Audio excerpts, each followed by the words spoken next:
Okay, welcome everybody to the 10th day of the 12 days of Christmas. I want to welcome everybody and I want to thank everybody for being here. And I want to thank everybody for being here for this entire process. Again, as I've said every single time, the overwhelming comments, DMs, text messages that I get with regards to this program means the absolute world to me. And also the accolades and the flowers, as I like to call it, that you guys give all of the guests. I try to do my best to screenshot them, send them to everybody. So thank you for that, because they're also giving up their time to be part of this program as well. Now, tonight we have, again, as I call, like a divergence, right? Like, it's not exactly yarn and knitting, but I think a lot of people have like a symbiotic relationship with knitting and ambiance and candles, which is the reason why I have my own signature candles. And the person that we're going to be speaking with tonight is responsible for that, to help me make that come true for my business and for what I love and what I enjoy. I do want to start out tonight to just say a couple of things. And it's going to be a little bumpy in the beginning, but I'm begging everybody to hang in with me. Those that are live, they already heard the rundown. If you're watching this recording, I hope that you will continue to listen through this. And while I don't want to make it the complete topic of conversation, many of you, I'm sure, will see my stories if you haven't already seen my stories. And today was just one of those days on a farm, but at the same time, it could be one of those days in anybody's life, right? Where you just unexpectedly have to say goodbye to somebody, something, anything that has just been a vital, vital part of your life. And actually, it really doesn't matter if it's 2 years or 20 years, it just is like a lot harder. So I really wanted to still come on tonight because I know this program has meant so much to so many people. So hang in with me, please, because once I get through this, I promise you I will move to the other side. But it was so important for me to share this, to be transparent, and to also be comfortable, right? To be able to show this side. And I do want to apologize for anybody that if your holidays were rough, or just if life is rough and this is difficult for you, I completely appreciate that. But at the same time, I think what's really important is for people to also see real life, right? Versus what we always see on social media many, many, many times. And what I also realized while I was in the shower, if you really must know, is that the serendipity of my events today, and then the fact that Dani is with us tonight with candles. Think about it. When you lose somebody, someone, even my mom, and Dani, now that you live in Manorville, there's the I don't know the exact, I forget. It's like either the lady, the lady of the shrine, or there's a gorgeous, gorgeous shrine in Manorville. Yeah. And I go there. I just can't remember the exact name of it. And my mom would go there regularly. And many people in my community know that a lot of the stuff that we do is out of, the loss of my mom and my friendship with Kimberly and her similar situation. So my mom would go to the shrine all the time and light candles, prior to. And she also was not like religious, just very spiritual. So in my house growing up, I never really put the connection, but there was always like multiple candles burning at any point in time. And I'm not really even sure if it was for the ambiance, for the fragrance, for the significance, but it was all really wonderful. So that's always held a special place in my heart. And then so equally myself, like to the point where I'll get in trouble a lot of times, because by the end of the evening, Christopher's like, you're going to burn our house down if you do not like make sure you blow out all these candles. So whenever I know I'm going to be home for a significant amount of time, couple of hours, I will light all of the candles around my house. And I'm sure maybe from a candle maker that doesn't work if there's a lot of like fragrances that are mixing. I don't know, but it's whatever you want. For me, there's always so many of them on, and or lit, I should say. So I thought it was so cool that I realized that tonight is happening in relationship with the fact that you are on here talking about candles. And I thought, like, what a better way to celebrate, honestly, because when you lose someone, right, you always see these Light a candle. videos of people, standing around in solidarity or villages or whatever it is, or just in remembrance, and everybody's always holding candles. So I thought, what a beautiful thing, for this to all come together. I do still feel guilty that it's starting out somber for you, in that sense, particularly, but it's not, and I want to try to, celebrate it also. So that's for me the many reasons of why I am stepping forward and doing it this evening. And once I get into it, I mean, even earlier in the day, I don't know if she is on, but Terry, if you're on, I mean, I returned a phone call about like trying to figure out yarn purchases and things for TDOC. And once I start talking to people, you guys are what pushes me forward every single day. Even through the loss of my mom, one step in front of the other was simply because I had this community that I needed to respond to, or I felt like I needed to respond to. So tonight is no different. So I do want to thank all of you for that. And again, not making you feel guilty, but if there's ever anything that I ask for, I will say, you know what? Just seeing you respond, whether it's in comments, whether it's taking advantage of both my and Dani's specials, any little thing that you can do, this would be one of those nights to just say, hey, do it for me, and just let us know that you're here and celebrating and supporting. So, with that, I will leave that. Moving on, I do want to make sure that we let you guys know of a couple of things. I honestly don't have the energy to run down all of the things that we've been continuing to do for this entire week, and I know Erin will take care of it.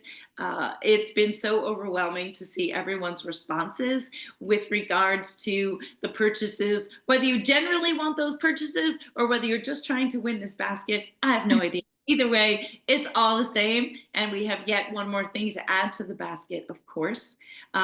I want to make sure that you guys have Dani's website address so that way you can jump on. I know Erin will drop those links in there. Now, we also talked about some specials, and Dani already has specials going on. And is it for the holidays in particular? Yeah, so all my holiday candles, my whole holiday collection is on sale right now. If you look on my website, you'll get a little discount for those. And that goes until when? That is kind of until they're all gone, I guess. So limited amounts available left. All right, cool. Well, so then, and make sure you hold tight because actually, momentarily, well, I think I'm going to wait a little bit because I think, in terms of opening this and smelling this, but talking so much about the uniqueness of her candles, I want to wait. But one of the things that are going to be added to the keepsake basket that one lucky person is going to win is one of Dani's candles called Good Tidings. And so, again, I'm going to wait to open it and sniff it because it's really not just about the candle, it's about the whole experience. So I want to make sure we get a little bit more of a background about that before I open it. So that, though, is what Dani has to offer for you guys. And so I hope after tonight, like so many of our other guests, you get, again, so much more of an appreciation for what all of us as small business owners, makers, put into what we do, and just knowing that even just one little purchase makes a difference, and then yet also brings something so beautiful to your home as well. Now, on my half, we've got two things kind of to think about for tonight. So, as maybe some of you know, because I do love candles, I will talk a little bit more about how I was introduced to Dani. But we currently have two signature candles. These are our own fragrances that Dani has helped us to create, along with a signature name and story. So we've got Fleece and Snow, which is our first. That was our winter candle. And then we also now have Farm and Yarn, and that was our fall candle.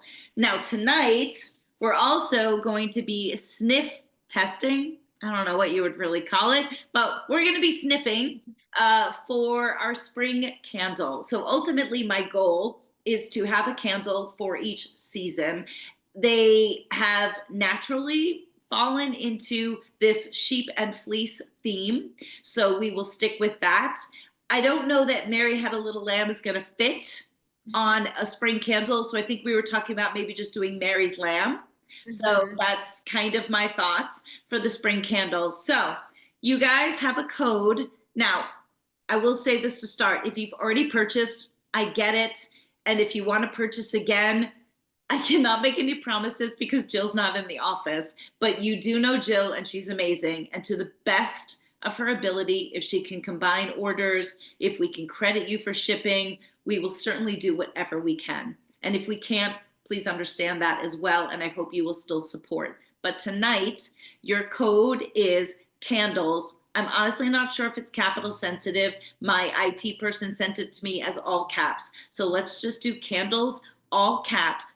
That's going to get you 10% off either the Farm and Yarn candle or the Fleece and Snow candle. Now, what that's also going to do is anybody who orders from now until midnight of January 6th, if I see that you've purchased a candle, and I will say with that, I think Gail, if you're on tonight, you actually ordered 2 candles earlier without even knowing. So I'm going to slide you into that giveaway as well. So anyone that has purchased a candle during this period, when our spring candles are finally available, you will get a special coupon code to be able to purchase the new spring candles at a discount. So just want to give that out there for everybody.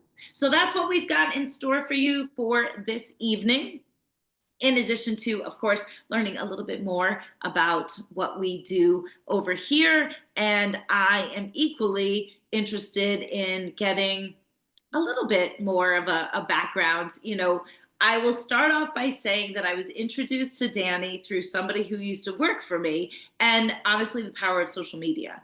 I think I just started following, or maybe randomly, the person who worked for me, Nicole, maybe like tagged you in something, and then I saw it, and then I was just curious, and then the fact that I really love candles and I wanted to add that to my lifestyle brand, that's just kind of what led me in that direction. But then truly, truly, really loved your whole storytelling aesthetic of candles. But I'm going to let you introduce yourself first. This is how I always start. I always say, so like if you're at a party or you're somewhere where someone doesn't know you, how do you introduce yourself? If somebody's like, because I get this all the time, and they're like, oh, like, who are you? What do you do? Then I'm like, oh, here we go. Yeah, the whole thing. It's not always easy to talk about yourself. Mine is particularly unusual, but at the same time, I'm just curious. So please introduce yourself and let us know a little bit about you. Hi, everyone. Thank you so much for being here. It's nice to meet all of you virtually. My name's Dani. I started a small business in like 2020. So I guess if I was meeting a stranger at a party, I would be like, I am a candle maker or I'm a candle business owner. But I Wait, what's that started fancy? Wait, what's the fancy word? Chandler. What is it? Chandler? Chandler. I think that's how you say it. I never refer. I feel like that's too fancy for me. I'm like, I make candles. I make candles and help people time travel with scent, and that's what I do. No, but wait, you just skipped way too fast over that. And I don't think I've ever heard you say that. So say that again. And why do you say that? Oh, time traveling through scent with scent.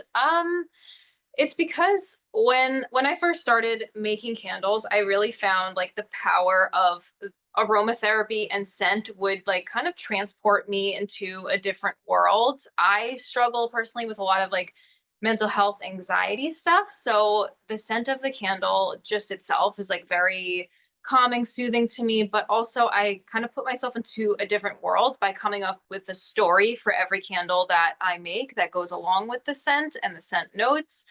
And that, in a way, triggers something in your mind, in my customers' minds, my mind, where smelling the scent like can remind you of like memories from the past, nostalgia, give you some positive feelings, good energy. And that's basically why I say that I help people time travel with scents, like to another time and place. A lot of my scents or themes for candles are kind of like old worldy and stuff. And I like to imagine that it helps people kind of just transport to there, to wherever I'm imagining it to be. So what did you have? I mean, look, we don't like you're not born and you're making candles. So, so tell us, because again, these are the things like I really don't know anything about you. Yeah, yeah. Other than you're lovely to work with, and I love your aesthetic. So outside of that, and aside from what I see, and I mean this in the you, I don't think I've ever seen you not beautifully put together, like 100%, and Stop. it's epic. So besides the fact that you're absolutely gorgeous, so what is it like? What was your previous? Did you have another career? Did you, not that you had to, did you go to school? Like, how did Mhm. you arrive here at like, I'm gonna make candles? So I guess so in 2020, lockdown happened. Prior to that, I was kind of apprenticing and working at floral shops. I had an interest in flower design. I've always been like really creative growing up. I have two very creative, artsy, and into nature grandmothers. So just growing up, being kind of more interested in like art and design and all of that, I was doing some dried florals and fresh florals and stuff. And actually, my business started in 2020 by just making wreaths. I would go into like the backyard or the woods and I would find like grapevine or wild ivy, English ivy, and I would like make my own wreath bases and make my own dried wreaths. And that's kind of in 2020, that's what Amber and Oak really was, is I was making dried florals. And then somewhere along the line, I was like, I love candles. I love burning candles. I would get like big box store candles, but they would give me headaches. And it's not the case for everyone. Everyone likes their own things. But I personally was like, let me try to make my own natural candles made of like soy wax, made of cleaner ingredients, cleaner fragrance oils, non toxic kind of stuff. So it just started as a hobby during lockdown of just experimenting with the science of creating candles, because it really is such a science with the ingredients. And somehow that just turned into, let's, see if other people like the candles. I like them. They're working out for me. It's a lot of trial and error. And I ended up turning it into a business in 2020, making candles and selling candles. And I forget about that because I do like I've gone to your website obviously to look at different things, and then I follow you on social media. So it is really cool. Like, guys, not only is it just the candle itself, but then yes, I've seen you do the dried floral pieces. I want to say, I mean, I know, do you still do the little wax melts? Yeah, wax melt samples in every order. And then I feel like, is there something else that I'm missing? I mean, I know sometimes you'll do kits, so hmm you'll put like different things together, but also whenever you package stuff up, there's usually, I mean, I know it's silly, but there's usually like a sticker of some sort, or you throw different things in, don't you? I try to make my customers feel like they're opening a gift when they get their package in the mail. It's like a little gift to yourself, like a treat, even if you're getting it for someone else. I like to package it gift wrapped in a way. So it is a little extra time for me to pack all those orders, but it is so worth it. I love to do a little wax seal. So it's like a wax sealing. I use a hot glue gun and I put a colored wax stick in there. And I wish I had one here to show you, but I use like a stamp, a metal stamp, and I will stamp a design onto it. And that seals the candle closed in craft brown paper that's like eco-friendly, and it just gives it a unique look. It's something that I've been doing for a few years, and kind of signature amber and oak packaging style when you get a candle in the mail. And that was another thing I thought about too, like just even in with my intro, look, don't forget. Sometimes I think we do forget to let people know, even if you're not looking to purchase a candle for yourself, remember this could be a really amazing gift to send to somebody else. And again, a really amazing way to support, small business owners, in equal rights. So think about that as well. But so, all right, you've got these amazing, I mean, okay, so you love burning candles, and I get a lot of people are fragrance sensitive. Mhm. It's making me laugh. I will say look, we have a lot of animals in our home, and I have a smelly husband that shoes horses, and so I'm really into, I mean, yes, the candles are my nighttime thing. I tend not to burn them during the day. I'm not really sure why. But I tend to have a lot of those like plug in air fresheners. And where I'm going with this is Jill, my office manager, is super fragrance sensitive to the point where we'll like not argue about it, but the I can't put a freshener in the office, and the one that's right outside of her office, honestly, I'll put it in, turn it up. She'll come in, turn it down. Unplug it. Exactly. Or like the one in the bathroom, it's like on super low, it lasts forever. Mhm. But I'm like, I don't even really know if anyone smells it. So definitely somebody that is super sensitive, to fragrances. So the story we'll get to later. Talk to me about your candles and how you feel. I mean, how they are, not how you feel. How are they different? Like, what did you set out to do? I mean, I do see a lot of people talking about, oh, soy candles. Uh, and honestly, I don't really know the difference between big box store candles, soy Mhm. candles, but then I'm sure there has to be a component regarding the fragrances, not just the fact that it's soy. So, how are your candles different and perhaps helping people, whether it's the environment or just their sensitivity to fragrances? Yeah, so I mean, a lot of big box stores will use like a blend, even if they are doing like a soy candle, they might blend it with paraffin wax, which paraffin wax candles have been around for so many years. But some people can be more sensitive to that.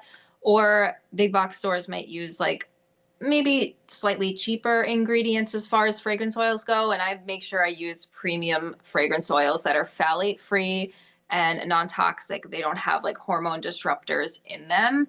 I'm going And to that's stop you just for 1 second Mhm. because a phthalate or phthalate free, we use that in our skincare, but I don't know that a lot of people know what that is. So can you explain that? Or is it just the sense of, is it the absence of a chemical that is otherwise found in a lot of other things? Yeah, it's like a chemical compound that is in a lot of fragranced products, even like body washes, and you were saying for your skincare line. Um, I think it's just like a binder. It helps things stay together, and it does irritate a lot of people. And that's kind of like if you have a sensitivity to fragrances and there's a specific spray or a candle that's irritating you, it may be because the fragrance oil has phthalates in it. It could be that, or it could be genuinely any kind of fragrance. Even the most natural fragrances can just like not jive well with everybody, as far as allergies go and all of that. And uh, Erin was saying is that could often be what triggers people's headaches if they say that they. yeah, yeah, oftentimes like some of those ingredients can cause headaches, for different individuals in candles. So with soy wax, it's a more natural wax, it's a more renewable resource. I use soy wax that is grown in the United States from US farmers, so it goes and supports them. And it's just a cleaner burn, so it'll produce less soot than paraffin wax candles. The soy wax candles will just burn cleaner all the way down, where you'll have less of that black around the edges of the candle. I don't know if you know what I'm talking about, where I'm laughing and I should because of course I will say like I was like gifted, when my mom passed with a collection of like half burned candles that I was committed to continuing to work through. But yes, I will literally take my dish rag, and especially when we have company coming over, to wipe the black Mhm. ring around the candles. And I never really thought about it, but I certainly don't do that with yours. And that's the God's honest truth. It never even occurred to me. I'm just like, I gotta get this Yeah. crap off of here because it looks like hell. I never even thought about it either when I first started burning candles. I never even thought about that. I never used to trim wicks. But by the way, if you don't trim your candle wicks, you can actually produce a little bit of soot with soy candles. But for the most part, it's a much cleaner burn than paraffin wax candles or paraffin blended candles. They make that's like soot. That's what you're seeing around, and it can go in the air. Some crazy images you've seen online. People have like the soot up their nose from just it being in the air and breathing it in. So yeah, soy candles or coconut wax candles. There's a lot of different natural waxes that they make today, which is awesome. Are just a cleaner burn for your home. And then I mean, so the meat and potatoes, so you're using the soy wax. I mean, I love that you talk about in terms of like where you're resourcing from. And that's one of the things I will say too. Look, if you go to Dani's website, you will see the cost of her candles, you'll see the cost of my candles. This is meant to be a compliment, meaning as a business owner, this is sort of like behind the scenes, but I feel like it's really important to say this behind the scenes. Anytime you are purchasing something that you want to then be able to retail as part of your lifestyle brand, most of the time we're looking for what we call, keystone, in terms of markup. And honestly, while you might look at the cost of the candles on my site as being expensive, know that I literally just love so much of what Dani does that I don't have nearly the markup at all that I have with half of the other products that maybe I take and then, share with you folks. But that's just because I really love everything that she puts together. So that's just also explaining a little bit about that, because in just the same as the money that you guys spend on my yarn, and I try to also educate you about what goes into that. I think that part of the story, not even the storytelling of the candle, I think that part of the story is so important to educate people, right? Because how many times do people come into my booth? How many times, Dani, do people come into your booth when you're vending and question the cost of your candle? Mm-hmm. Yeah. And so education is key. And if you walk away and you say, I appreciate that, it is still not something that I can afford, Yeah. wonderful. But at least they've learned, right? Yeah. And at the same time, I think when people are educated, then sometimes that purchase is a little bit easier for them because they're understanding what they're buying into. And that was part of also what I was excited about tonight, because honestly, I just really like the look of everything and what she puts together, nonetheless, even thinking about the components of it and the materials and where she resources things from. So I thought that was just important to mention. Whether you're shopping with me or shopping with her, it's the same story when you guys are shopping with my yarn versus going somewhere else. So, keep that in mind when you're also looking at small business owners, and makers and the quality of what they're trying to bring to you. Mm-hmm. And Yeah. also things that are different. So that leads me into where did you come up with? Where did you get? How did your aesthetic develop? Because it's unusual. I mean, first of all, for me, anyone who knows me and sees my booth, I'm all about like wood, darker tones, metals. So, of course, when I first saw your candles and they're all amber jars, and, even the labels are like kind of craft color, black and white, but in a craft and black, kind of theme in that sense. So, completely my aesthetic. But then the whole storytelling part of it. So, how do you think, or where did that all develop? So I don't know, I guess just from what I like in my personal style, I love like more like neutrals, the same stuff that you love. Like we're on the same page. That's why it's such a good match, like creating candles for your business is just I like the neutrals, kind of like the more rustic look, kind of like vintage, a little old schooly. I don't know. I just feel like there's a certain charm to that, and that's really what I wanted to go for my candles and everything I make. So it just, I mean, even if you look at my house, it looks like it all blends together. And yeah, Yeah, all right. I just have to again say, just the same as how you always present yourself, one day, I'm going to ask you to like show up not looking so perfect, because then also your workspace. I was like, I mean, literally, I don't even have time, and I will watch your YouTube stuff. I don't even want to make candles. And sometimes I'll watch it. I actually have some like DMs I need to send you and be like, all right, I need some behind the scenes, like how are you videoing this? What light are you using? What camera are you using? Because it all looks beautiful and your studio is perfect. So I'm just, Thank you so much. oh my gosh, absolutely. I mean, it's definitely something to achieve, and it really is beautiful. And I will say, guys, even if you have no interest in making candles, Dani does have a YouTube channel that, I mean, and she's actually done a bunch of different things. I mean, she's also like super into, correct me if I'm wrong, like you do a lot with like fashion and things like that. Yes? Yeah. Yeah, I used to. I kind of transferred all the YouTube content I used to make about like fashion and stuff. I started funneling it into my business and candle making. Pretty much almost a year ago, I started it up.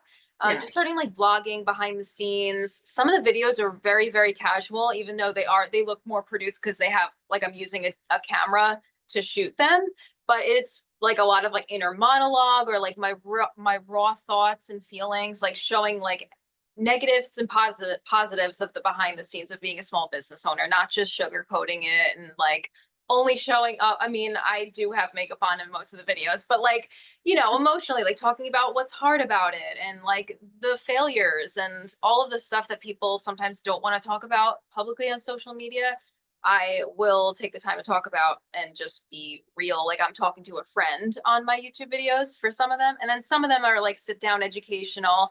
Here's how to have a more successful vendor pop up event and stuff like that. But yeah. Yeah, I feel like one of the ones I caught recently, which it was cute because not cute, but in the sense that it was real. You were like opening a box, but you opened it upside down. Yes. Yeah. Yeah. And And like then I leave that stuff in because that's like what's really happening. That's what we're doing. exactly, exactly. And again, I think also too, not even thinking about it, like that's what kind of ties into with just rolling with tonight as is. Because Yes. I love it. it's just, you're a small business owner, just I'm small business farmer, and Yeah. it's just different, but it's the same in that sense. And while I'm not putting two on the same scale, I remembered you were opening up the box because you got these new cards, and you were sort of like, eh, like they're not exactly as I wanted. Yeah. And Yeah. it's that same realism of like, that is what we all feel sometimes of like, this is not what I asked for. And Hmm. I really loved that you just rolled with it, but you did a little print, to say that they were sending you like a reprint of the card. Yeah. So I still think you were a bit censored because I would have been like, what the heck? This Like, is not what I ordered. exactly. You were really good to say, no, I need to make sure this wasn't my error because right, like Yeah. sometimes Yeah. but yeah, like you were still really censored. I would have been like, oh man, the Long Island would have come out in me for that. I know. I feel you on that. I feel you. But I mean, again, so guys, I think, even if you love watching YouTubes and things that you can listen to, but also watch, I think sometimes try to let go of the content, right? And Yeah. just look at the overall big picture. And there's always something that everybody has to offer. So I have enjoyed watching a couple of yours that way. So, Oh, thank you. Yeah, I'm the same way. I was just listening. While I was driving the other day, I was listening to a flower farmer actually just talking about like the bulbs that she's planning to plant for like the new year and stuff. And I just have an interest in that. So I don't have like any plans to start a flower farm anytime soon, but just listening to it, even though that's not exactly what I'm doing, it's just yeah. entertainment, I guess. It's something to put in the background while you're knitting or while you're doing, like sometimes when I'm cleaning, I'll listen to YouTube videos. Oh, totally. I mean, there's actually one business podcast that I listen to all the time. And when I'm driving, cleaning, anything, if I'm just looking for a little bit of inspiration, a little bit of ideas, like that's the one that I have on repeat for Mhm. sure. So, and yeah, I mean, exactly like you're saying, that's what tonight is, meaning like I often will have industry guests and then I will have like non industry guests. They're still related to my life and my industry, but we're all makers and we're all curious and we're all interested. And I actually oftentimes get the best responses from things like this because it is off the beaten path. So people are really learning something new. That Yeah. they did not know about or that they didn't think about. So, with that, I mean, I don't want to talk about mine just yet. So, how do you come up with your collections? Do you go by season? Do you go by, I mean, like, because I know you have different, you'll be like, oh my God, it's a busy season. And I know you've got different drops for different times. Yeah, yeah. What do you gauge it on? So I have the next year pretty much planned out, but I wasn't always this good at it in the past. It's like you try to like keep up with the holidays and the seasons because me myself, like I am very much a seasonal person. I love to live in the seasons. I love that we get all four seasons on Long Island, and I try to release seasonal candle collections to go along with that and just to help other people kind of live with the season with the scents. And the candles that I come out with are seasonal, but I do also have a signature collection all year round, and they look like this. So I have around 7 of these scents that I keep year round that Okay. could be burnt in any time of year. I mean, people love Christmas candles and they still burn them in July, but these are just like my core collection. And then I release the seasonal collections, like a spring collection, a summer collection, a fall collection. Sometimes I do a bonus Halloween because I'm like, oh, I want to do like the pumpkin scents, but I also want to do the spooky scents. So this past year I did a fall, autumn collection and a Halloween collection, which was crazy. Might just have to merge them together next year because I was like 6 scents, 6 scents, too close together. Doing these drops like really close together gets a little crazy. And then I do a holiday collection. So Now, so then each year, so if you have signature scents, let's mhm, say, that are always available, yeah. when you are doing your collections every year, are you actually changing them every year? The seasonal ones, I sometimes will bring certain bestsellers back. So Okay. this past holiday season, I brought back Tree Farm, The Burrow. Those are best-selling scents. And then I added some new ones, like Good Tidings is I used the name in the past, but it's a brand new fragrance Okay. this year. So I'll kind of like bring back some, and like I always want to add new because I feel like that's just like really fun for other people to get like a brand new scent. I mean, I can't help myself when my suppliers come out with new fragrance oils. I want to try them. I want to blend. I want to see what I can do. Every candle that I put out and create is a unique blend of at least 2 different fragrance oils. So it's like you're not going to smell it anywhere else. And that's what's like so fun about it. But yeah, seasonal collections, bring some scents back, add some new scents in. And I'm already planning for spring. I was gonna say, so just in case if people are looking at things like, for instance, I think sometimes as a yarn designer, as an independent, business owner, people are used to big box. And so when we launch a color, let's say, if we do some dyeing or whatever, they really don't understand when I say, no, this is a small collection, how small it actually is. And I'm not saying that's you. So is there a given number? So when you do a seasonal collection, do you say, okay, there are 40 of each scent, and when it's done, it's done? Because again, you're one person. So Yeah. I can't imagine. And only, only from knowing on my end of things, when you're waiting for fragrance oils and Oh, then my- the oh yeah. candles to be set and then the candle to be cured, for Hmm. instance, I mean, I was hoping to have more of farm and yarn, but we got, stuck on back order. So Hmm. how do you pre-plan, and how many do you usually make, or does it change from time to time?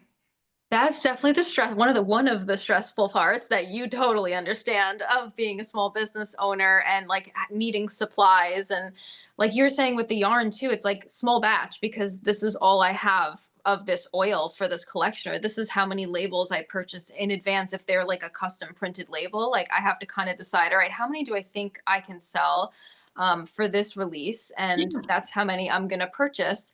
And once they're gone because it's really a timing thing with the seasonal stuff, because it's like once that season is over, we're moving on to the next one. So a lot of the times it is like very limited edition, small batches, being that I'm the only person making the candles at this time.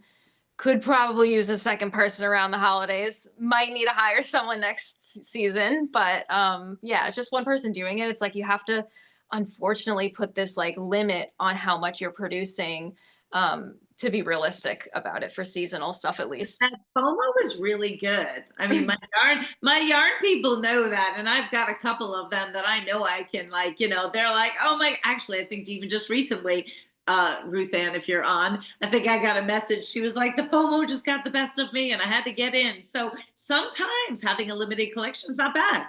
Yeah, it's not bad. It's like I can't even help it, but it is kind of beneficial in a way because like, like I fall to it all the time when there's something limited edition. I'm like, but like I want a piece of that, especially if it's something that's handmade. It's like that's the only time I'm going to have a chance to get that. So, Well, yeah. so let's then use this as an example so that we can talk about this particular candle, like the way you put things together. So when you're looking at one of Danny's candles, again, everything is very like natural. I'm going to say plain, but not in a bad way. And that's probably the wrong description. Very simple. Mhm.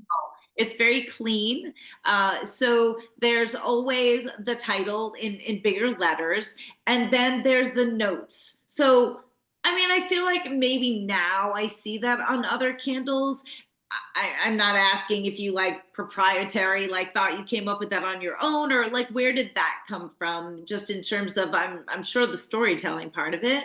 Yes, like the fragrance notes being more unique instead of just saying like lavender or I don't know. I think they're like I really appreciate candles that are even very simple with their fragrance notes and they're just like very straight to the point, but I guess I'm not a very straight to the point person as far as where my imagination goes with scents. So I like to add different fragrance notes to and use my imagination when it comes to the scents, and you guys will probably hear more of this when we smell like the spring scents and like what we're imagining what it could smell like if it was a spring scent. But like for example, for Old Stone Cottage, I have chai tea, cinnamon brooms, wood smoke wafting down a quiet cobblestone street. So it really goes with the storytelling of the candle and helps you picture exactly like where you would be when you smell this candle. Instead of just being like, oh, it smells like cinnamon and wood smoke. It smells like wood smoke wafting down a quiet cobblestone street, and there's a cup of chai tea brewing in this little old stone cottage for you, and you're cozied up. And it could be any season, but maybe it's fall, maybe it's winter, and it just adds so much more to it. And it's so much more fun for me to create, which this is one of my favorite parts of the whole thing is just coming up with the scents, especially for like the next collection. I love it. I love it so much. And Patty just mentioned in the comments that as a former school librarian, she's, talking about loving the notes on your hidden library candles. Oh, yes. Obviously, she's already taken a peek there. Oh, that's so awesome. I have the good tidings. Now, I know this one word I'm going to butcher, even though I see it all the time. So you're going to have to help me. But it's spiced cranberry. And then is it wassail? I think it's pronounced wasai. Wasai? Okay. Aged wood, evergreen garland, bright spirits. And then there's basically kind of like two little cocktails, sort of like pitched together. Drinks, Lincoln. And then are all of them, they're all 7-ounce soy candles? So I do make double wick, larger sized ones, but the holiday collection, I am sold out of all like the double wicks. I did some double wicks and I did single wicks for the holiday collection, but I mean, I sell more of the single wicks, but I Yeah. also have doubles for like a larger size candle. Yeah, and then again, also just loving that it just says, Long Island, New York, in terms of where it comes from. So I'm going to open this. So, guys, this is the candle that has been added to the keepsake basket. So, again, remember for every $10 that you have spent this week, and that I will just add is after any sort of taxes, discounts, meaning those are not included. So it's your tickets without all of those other things. Some of you have been creative with your discounts. I love Julie. If you're on, good job. Michelle, she was another one. So let's see. I definitely smell the cranberry. Mm-hmm. Cranberry's the big note there. Yeah. But I mean, it sounds dumb. I feel like I'm tasting wine all of a sudden, of which I would never have any idea. When people are like, circling it, and then they're No, like, "Oh, I'm I smell these notes." It just tastes like wine. But I mean, the cranberry is a big one, and yet at the same time, it really does. I feel like have like a woodsy, the base notes have some wood yeah, notes in there. In well, there, yeah. definitely like a woodsy, kind of like fire note to it. But then, of course, as you read the label, so maybe it's like subconscious, I'm like, oh, I do really smell the evergreen also. Just a hint. It's mostly like the cranberry berry scent. It's Yeah.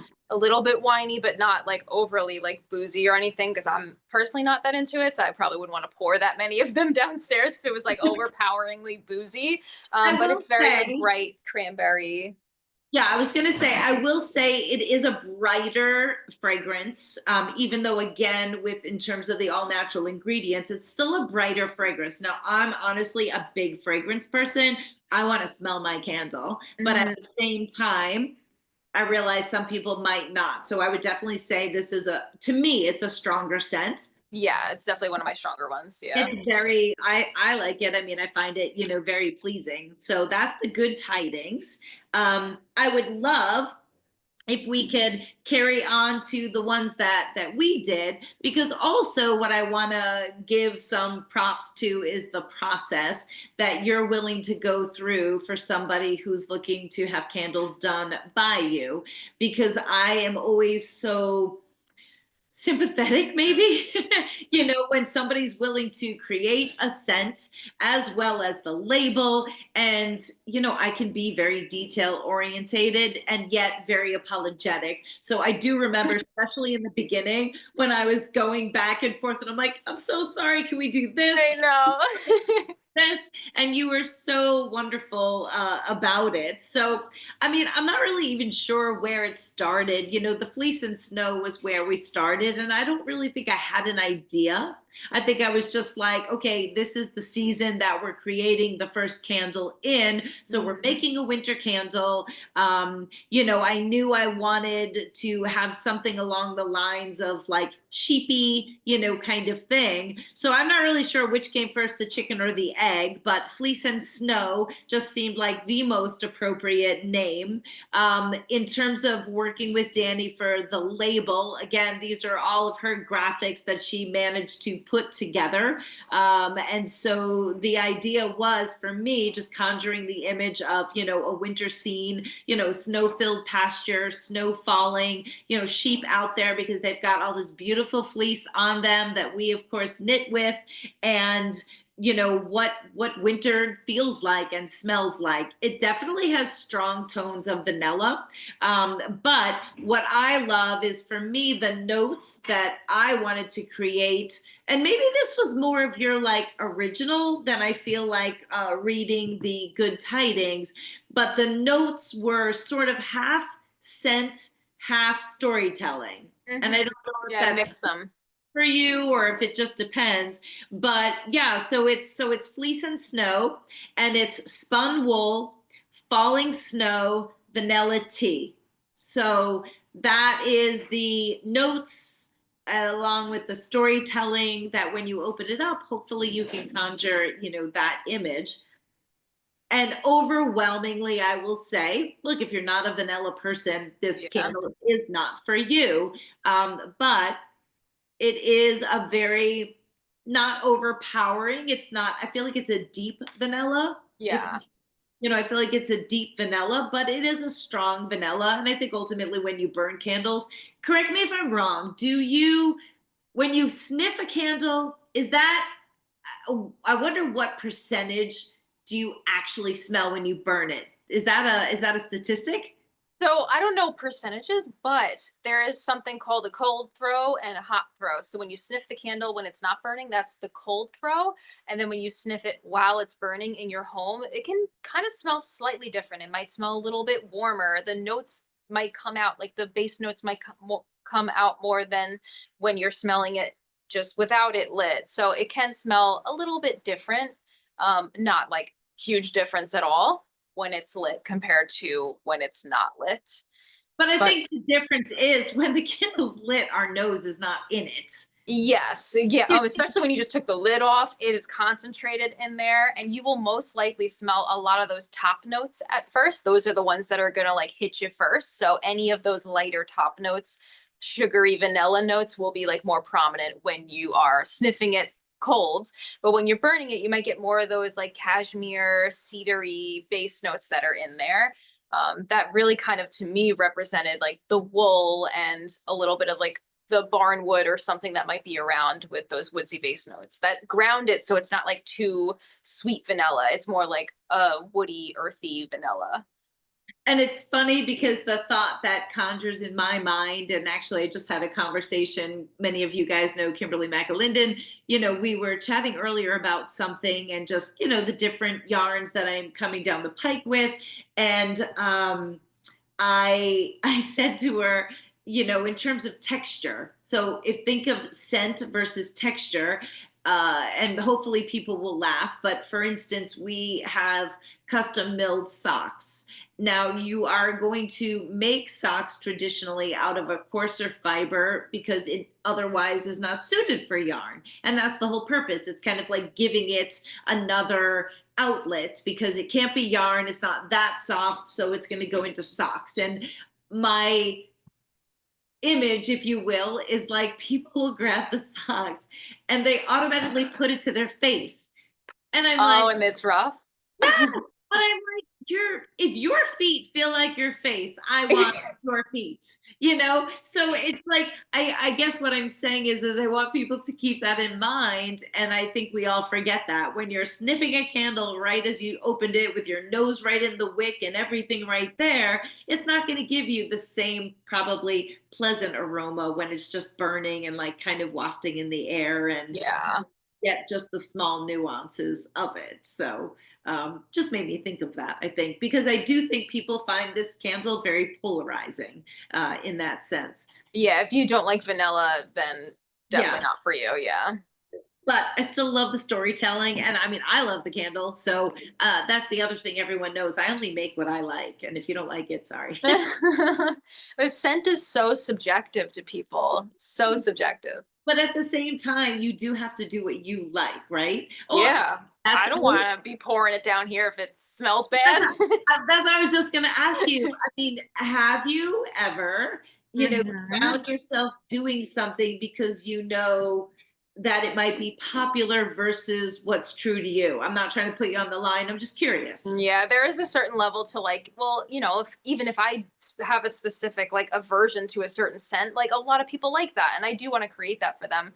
I will say I don't think I've ever made anything like came out with anything that I could not stand. I just won't do it.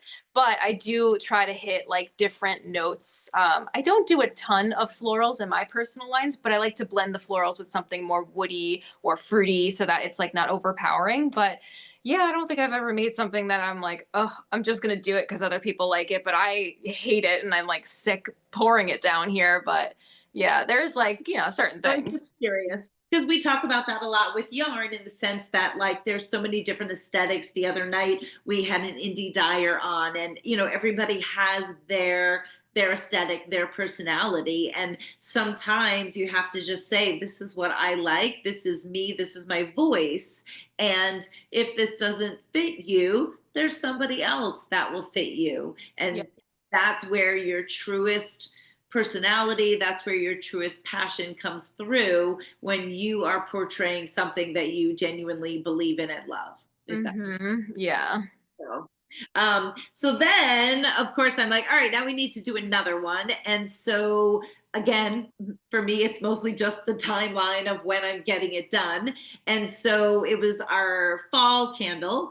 And I remember distinctly like having this conversation because everyone is going to understand there are a million fall candles out there called sweater weather, right? Soon as we get to the fall, it's sweater weather. So I automatically I'm like, all right, we're not doing that. However, that is what fall is, right? As soon as we get that crisp air, as soon as we like start to feel that chill, we're all ready to like, although we all should be knitting throughout the year, really gonna like dive into it. But again, remember for me, I wanted to come from the farm perspective. So I wanted to think about, okay, like what is fall on a farm, or if you go to a farm. So I was thinking like hay rides, I think about my farm because we have lots of trees. So I'm like, we're picking up leaves constantly. The fields are starting to go fallow. They're not a rich, lush pasture. So these were, some of the different things that I was thinking about. And that's the way that I convey to Dani about the seasons. I'm like, these are the things I think of when I think of this season. Okay, now it's your turn. What sort of like fragrance notes do you come up with? Then we put that all together. And then I think definitely in this case, I was a little more seasoned, if you will. So it was like we put the candle together first, and then we ended up coming up with the name. Now, it really just so happened that, obviously I'm Long Island Yarn and Farm, and it wasn't intentional, but when I stopped and thought about what the fall is, it is a combination of farms and then yarns. And that's where ultimately, and I feel like that was one of your suggestions. I don't even remember. I think I had a list, and there You was a did. couple of them with the end in the middle, so we would go with fleece and snow. But yeah, Yeah. I don't know if it was me or you, but like you're so great. You throw so many like I mean, I wouldn't have ever come up with something like that if it wasn't for you. Like it's like your vision, my vision together creates something Yeah. so beautiful. No, and that's what's great about it, and again, even last night I did a collaboration with somebody, and that's what I said. Sometimes it just ends up also being like the vibe, and if you find somebody pleasant to work with, and that really is what makes all of the difference. Yeah. Versus just cold calling somebody who's like, oh yeah, I can private label candles for you. So it is the relationship that I really do appreciate, even for the small times that we connect, of course. So farm and yarn is what we came up with. The notes are hay fields, falling leaves, and cozy sweaters. And again, my image was sort of this waning fallow field. It's not lush pasture. People are starting to make hay off their fields, meaning the grass is getting picked up. So we got some rolled bales in there. And then, of course, we had to throw the sheep out there. So if you guys can see it, or if there's too much of a glare, there you go. Yeah. Or you can, take a look on the website, but that's the farm and yarn. And the fragrance, I honestly can't even describe it. I don't want to be, there's not as many of these left. So I'm going to say what I'm going to say, because then they might go and then you can restock. I think because the vanilla is polarizing. I think because people either love or hate vanilla, and I'm okay with that. I will say resoundingly, as soon as we launch this candle, it's definitely a year-round candle. And it definitely, at this point, out of two, is the bestseller.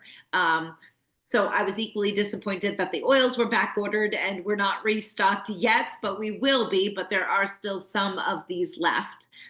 So I can't even begin to describe the smell. The funny thing is, though, it's a sweeter smell. So I feel like, There's hints of apple in there for the fall. Very light hints of apple.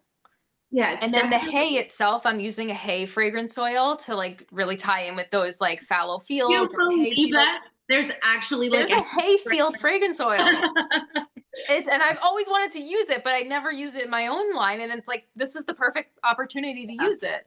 no, So it, yeah, you'll smell like a little sweet notes of hay, little bits of apple that almost kind of tie more into like the falling leaves scent as well. Like I guess it's more like safer bet for people when they look at the fragrance notes or they smell them. They're like, well, this one's like more just like earthy, neutral, fresh, and the vanilla might be like, I don't know. If you love vanilla, you'll love that one. But this exactly. is like an earthy all year round candle, even though it says like it's a fall candle. It's all year round, just very fresh.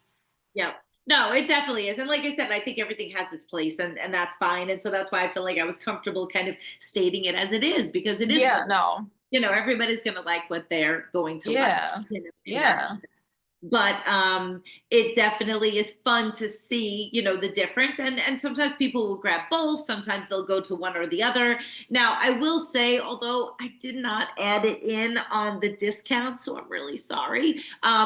I have a small, very limited amount of votives left, just to mention to you guys, because originally Dani and I, or Dani, and this would be like when Kimberly and I talk, right? And Kimberly will be like, and we, and she's like, and by we, I mean me. So by we, I mean Dani. did tea light candles for me, because that also is something else that I do love. Now, unfortunately, moving forward, it just became a little cost prohibitive and time prohibitive for Yeah. Disney to continue with those, which is fine. But in the interim, I had made custom votive, and honestly, they're so freaking cute. And I have a high school student that helps me with my packaging, and it was actually Oh, her idea. So we have these custom little votive glasses done that are etched with our own custom little sheep on it. Not my logo sheep, but just a sheep that we came up with that somebody did for us. So we do still have those on the site. I think there's like maybe 10 of those left. They come with a set of 4 tea lights that are just plain. They are not Dani's, but honestly, those will be until they sell out. And then we probably won't do that again, just because I feel like, honestly, it's less significant not having one of our fragrant, tea lights in there, but still cute nonetheless. So I just wanted to mention that to everybody in case you were looking for any gift ideas. Or for instance, the room that I'm in is actually all completely almost floor to ceiling windows.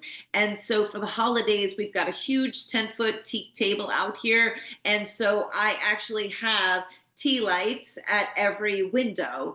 So that's something I really enjoy in small spaces around my home. So I just wanted to mention that. love that. You. Yeah, no, absolutely. So I mean, again, I'm really conscientious of wanting to make this, guys, a great balance between understanding and learning about, Dani's passion for candle making and the thought and the effort that gets put into it. And then at the same time, of course, blending that in with what I'm doing with her. So I'm not trying to make it about me. It's just about the collaboration that the two of us have done together. And clearly, just by her own unique aesthetic, that's why I gravitated towards her, so much. Now, I will say, in the best business, small business fashion, right? Sometimes we have really great ideas and you get rolling with them and then you get sidetracked. And Yeah. especially as the two of us being, one woman shows in a sense. I mean, I'm a little more gifted, but I've also been grinding for a lot more years. So you'll get there. So Yeah. I still call myself a one woman show. Yes, I have Jill and I have other people to help me here around the farm, but make no mistake, they're not free. I love when people are like, "You're so lucky." I'm like, "No, I just I work." pay them. Exactly. I'm like, I'm always out there shearing animals, and I'm like, I really think I'm just out here working, which is great. Like, I literally say I work for Jill. Jill can pretty much run. So, with that said, Dani is so patient with me because I literally had sniff sticks, if you will, from the last time we said we were going to do a spring candle. And I saved them. I'm really good. I don't lose things. I just don't always get to things. So when we circled around about this, I said to her, let's use this platform to get our spring candle going. But I have all of the notes that you put together, but I think the sticks are a little outdated. Yeah, I'm like, was that in the fall? It was like months ago. It was probably beyond months ago. I don't But I remember. saved it all. So I do have a new batch of little sniff sticks. And if you guys will oblige me, what I would love is to just kind of run through this. And I feel like we did last year, if you guys remember. I'm pretty sure we created the felted bags that Julia Hillbrandt did with me, based on this platform. Like, we kind of presented it to you, we talked about it, I got your feedback. And that is ultimately how we ended up with the big, totes, along with the smaller project bag with the little wrist strap and the detachable this and that. So that's what I also love about this. So while we might have a bunch of drops this week, this is also an opportunity to get your feedback, which I think is so fun. So, Erin, I'm really going to call upon you to maybe kind of like pull, some of the feedback in the chat. So again, guys, think about this. I want a spring candle, and we're definitely gonna, I think it's probably be Mary's lamb, because when I think of spring, I know I don't breed sheep, but over at the Suffolk County farm where I used to work, and of course for many people that I share for, spring is all about lambs. However, when I also think about spring, it's a lot of rain. Usually, like, right, like coming in like a lion, out like a lamb. So it's a lot of rain. I was thinking babies. So sometimes I said to her, I'm always kind of thinking like baby powder. I do think floral, because I feel like on the other end of spring, or Yeah. is the flowers start to come. So just kind of thinking of all of these images, I can really just picture like a little lamb in the field, with some flowers around, and just the most quintessential cutest picture you could imagine. So those were kind of the things that I gave her. And so I feel free to add anything as I'm opening these. So actually, well, I can't be your only person. So talk about the process. Like, who knows? Maybe there's somebody on here that has a small business or is a small business owner. Like, so, how much do you do of that? Like, how does that work when somebody reaches out to you and they want their own candle? Or maybe it's for a wedding or something like that. Right. Yeah. Yeah. Yeah. So I don't know. I just kind of usually just start with the idea behind it, what scents they like, especially if it's for a wedding. Like I've done weddings, engagements, I've done sweet 16 little favors of candles, and just try to get the idea of what they're going for, which it is so fun with you because yours is always a very imaginative idea. You give me like all the details I need. It's not kind of like, oh, I don't really know what I want. You're just like, I want something that smells like it's springtime and there's lambs and just sheep, and all of the details are just like so helpful. So yeah, I just try to run through their vision, the scents that they like, scents that they don't like, and come up with I usually do the image or the label last, but it really just depends like on a person to person basis. And also, by the way, I printed out some of the fragrance notes, so if you're going through and sniffing each Okay, one, I can kind of give everyone here like a deeper cool. definition of like the different notes in them. And you can also, we might be able to combine if you're like, oh, I like this one, but this one doesn't have any baby powder notes in it, can you add that in? Like that's the fun of blending with making candles, is really just like experimenting and seeing what smells good and like adding what notes that you want in it to create the end product and vision that you have. And then ultimately, even like we run through these, and like she just said, we can always combine things. And then ultimately, you create a candle, though, correct? That you then want to burn to like see how Yeah. it really Yeah. actually works. Is Every, yeah. Every single candle that I come out with is tested usually more than once. If I'm lucky, it'll be like, oh, test, all right, it's good. Then we'll, set it and it's part of the collection. But yeah, everything needs to be tested because not every fragrance oil works in every wax. So that's kind of like the longer process of candle making, is like some people think, oh, just like toss the fragrance oil in and it can be whatever you want, but it is really about making sure your blend smells good.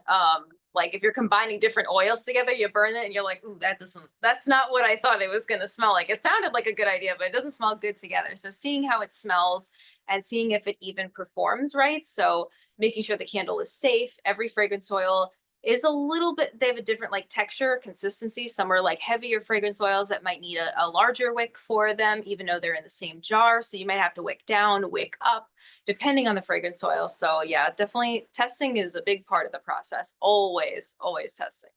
And then do you get all of your fragrances from like the same company, or how does that work?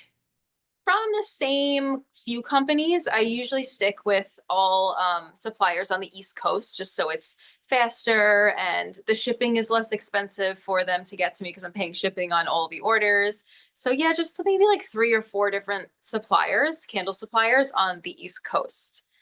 And now you're dealing with fragrances that are natural. So is there ever a like, oh, these two fragrances can't go together, or that would never happen because they're natural fragrances?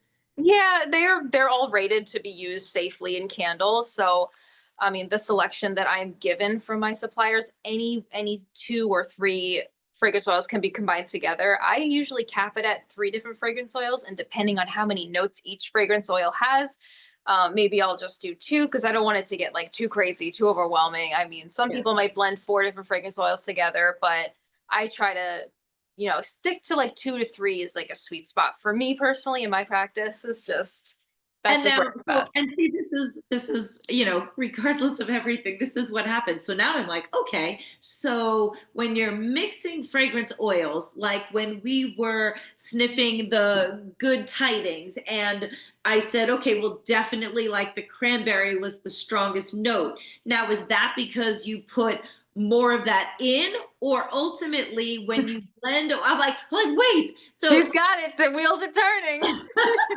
so ultimately though, or two things, I mean, I guess it could go both ways. You could be like, well, the cranberry just naturally has a stronger fragrance, so it's going to overpower the others. Or is it a percentage of that fragrance versus the others that you put in? Yep, it is a percentage. So with Don't the one worry, that I'm not you're going to be holding, making candles. I'm just genuinely a curious person.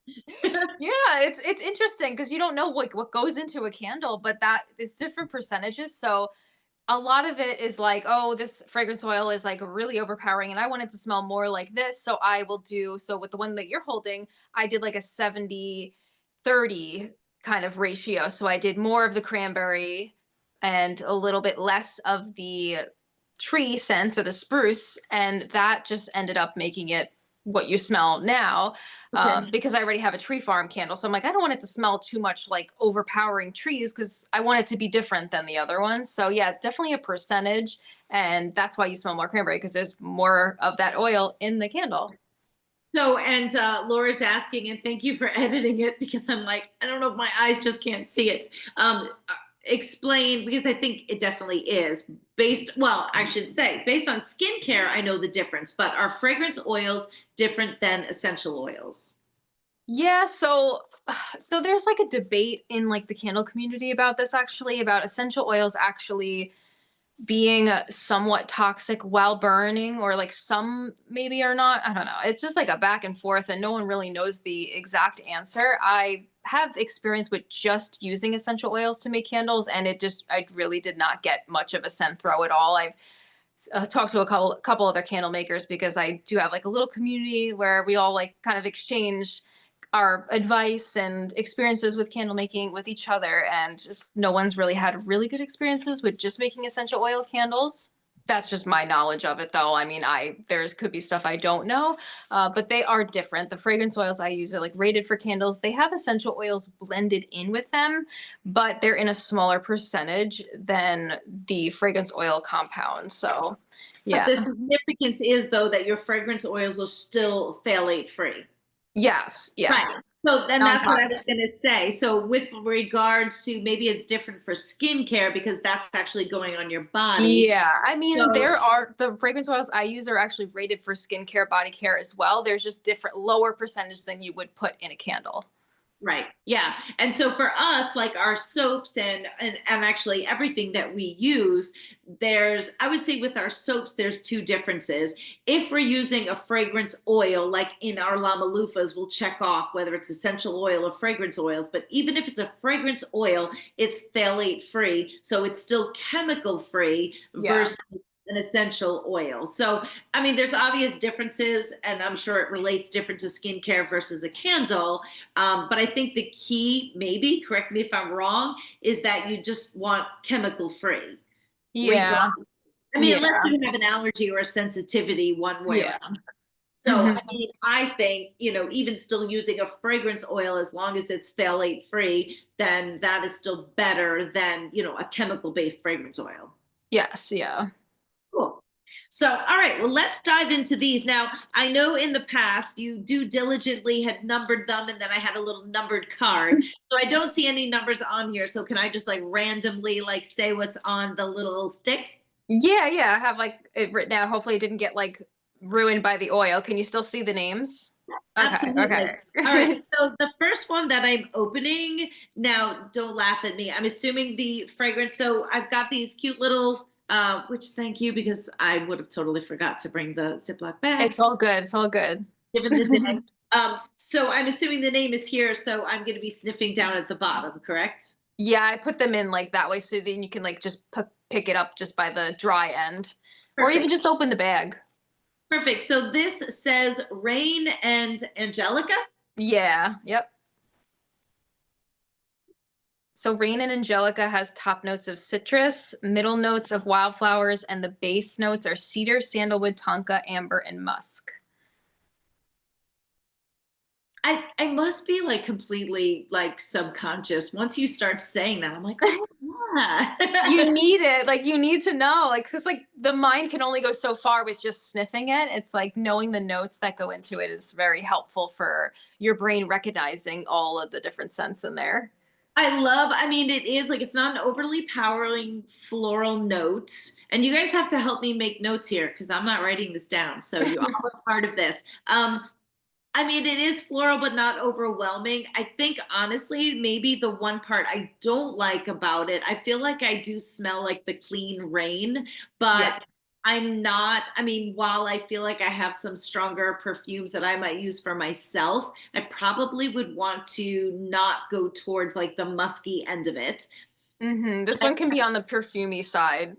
And I definitely feel that at the end of it. You know, I Mm, feel like in the beginning, when you sniff it, you smell clean, you smell flowers. And then, as yeah. good as it sounds, I feel like the end note is a bit deeper and muskier. Yeah, you're smelling it in order as you should too. You're smelling those top notes first, and then Yeah. you're getting those base notes at the end. Yeah. Yeah. So I think the only reason why this one maybe it might not lean to as much Yeah. just because of the deeper notes, because I feel like I'm looking for something a little like cleaner, brighter, lighter.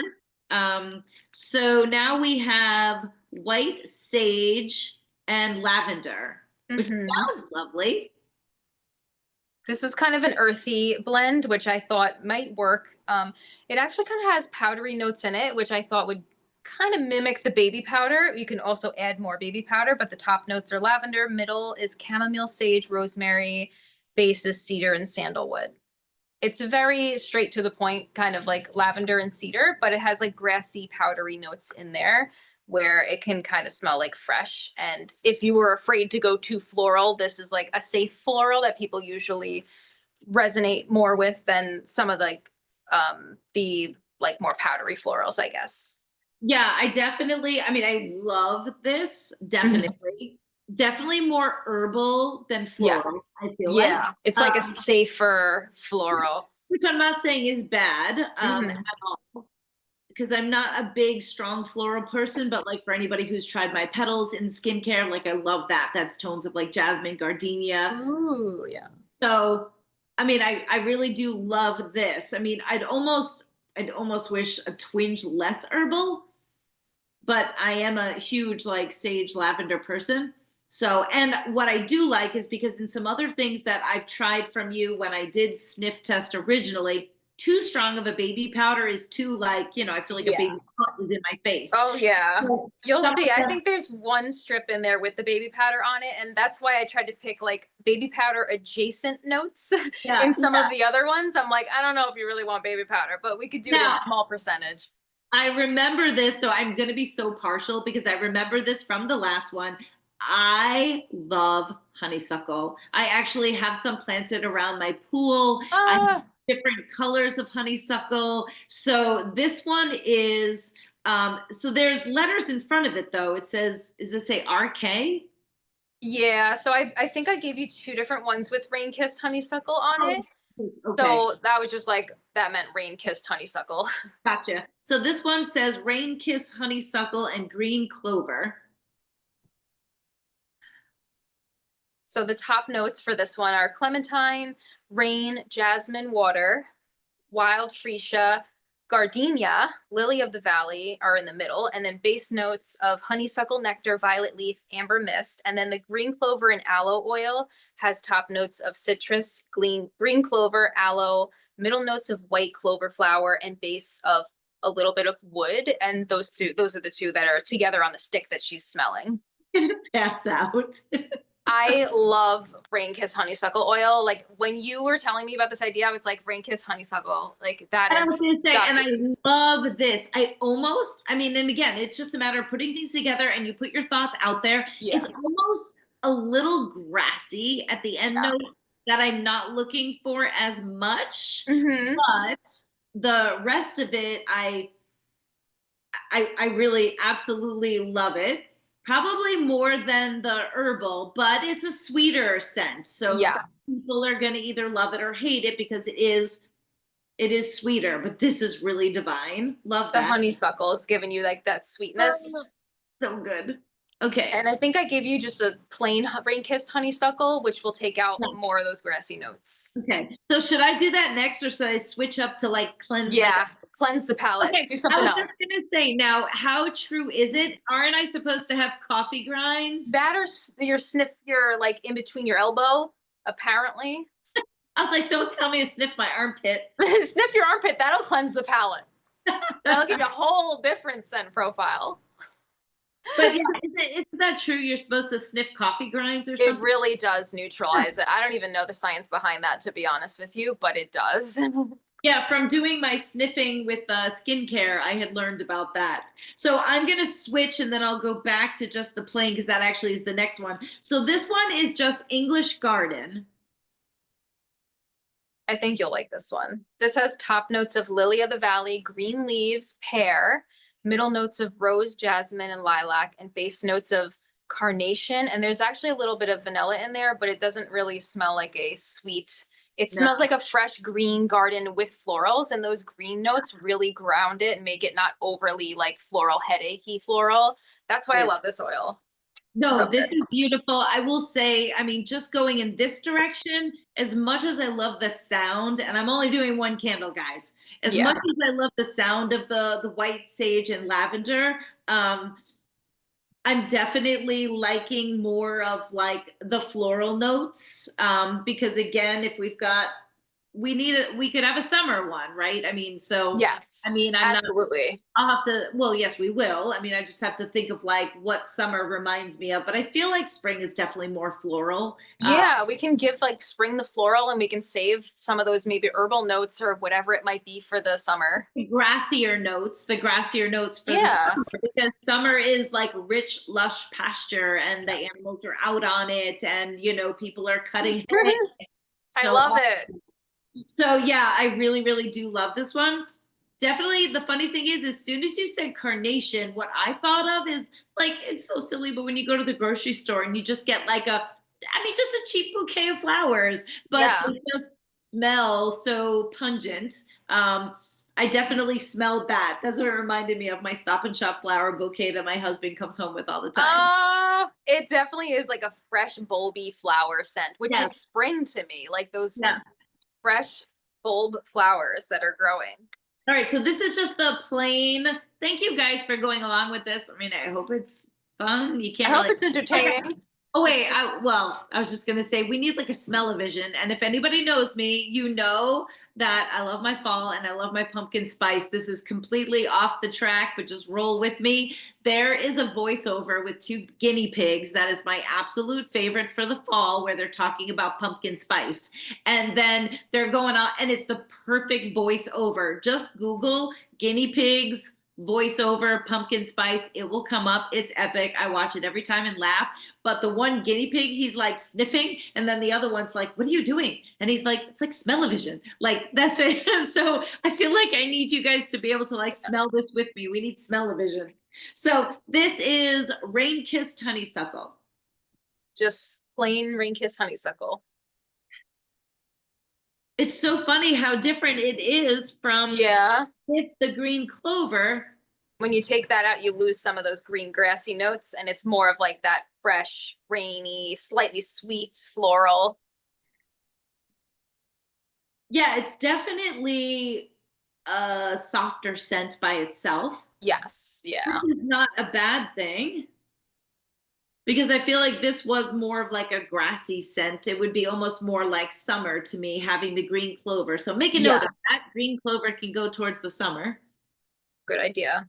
Yeah, but that but so I love it. It's just definitely softer.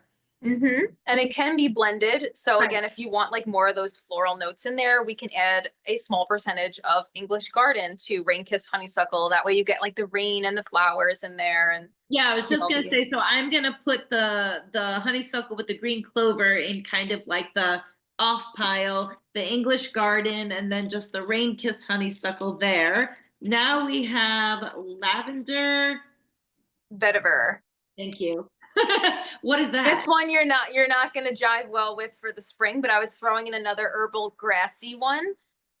Because it kind of to me smells a little powdery. I don't know if that's just my nose, but I was like, this can be kind of like a baby kind of powdery scent. But the top notes are citrus, grass, middle notes of rose, jasmine, and lavender, and the base actually has vanilla in it. But to me, I don't smell really much of that. It's just kind of like what grounds it and keeps it strong enough, I guess, with those really light top and middle notes. To I me, do it smells love very it. grassy. I was just gonna say, I do love it. Definitely table this for the summer one because I love the fragrance of the lavender. You could definitely take the grassy notes. It's definitely like a deeper. So I feel like I'm looking for lighter for the spring. So I don't hate it. I just definitely not thinking that for the spring candle. So that one was easy. All right, then this is baby powder with the the rain kiss honeysuckle. Yeah. You smell the baby powder right away, right?